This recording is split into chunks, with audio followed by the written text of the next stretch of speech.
I've got a list, and the scope of Hans' work is extraordinary. Here's a list of just some of the films that he has composed the scores for. Rain Man, of course, way back in 1988, The Lion King.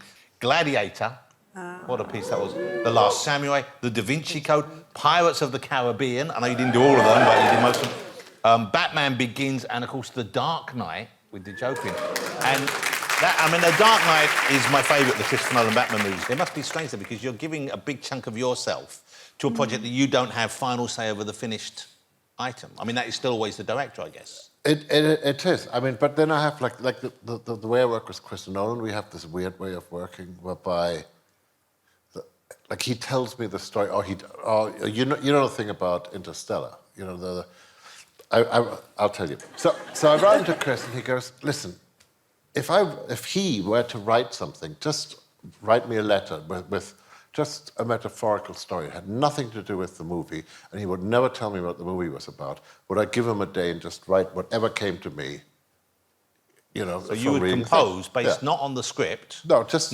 on this, you know... This idea. So this letter arrived, and there was this beautiful story about what it meant to be a father, and so, yeah, I spent a day writing, and I phoned his house at about 10 o'clock at night on Sunday.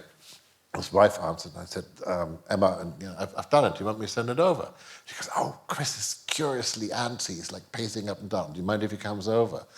So he came over and he sat down on the couch, and I said, OK, I'll play it to you. And I played him this fragile little piece that I'd written about my son, really, you know, relationship I have with my son. And I get to the end of it, and I'm going, so what do you think? Well, I better make the movie then. I'm going, what is the movie? And he started talking about space and huge and epic and all this. And then finally I'm going, stop, you know, stop. Yeah. I've written this tiny, tiny little thing, you know, this really fragile, personal thing. And he goes, yeah, I know where the heart of the movie is now. So that's how we, and that's how we work to the whole movie. So that's a true collaboration there. Yeah. Chris, you play... I have a question. Are Christopher Nolan's letters as confusing as some of his films? Get a quarter of the way through and go, what's going on? I mean, no, only Tenet. I found Tenet quite confusing. Oh, try it with audio description, mate. Honestly.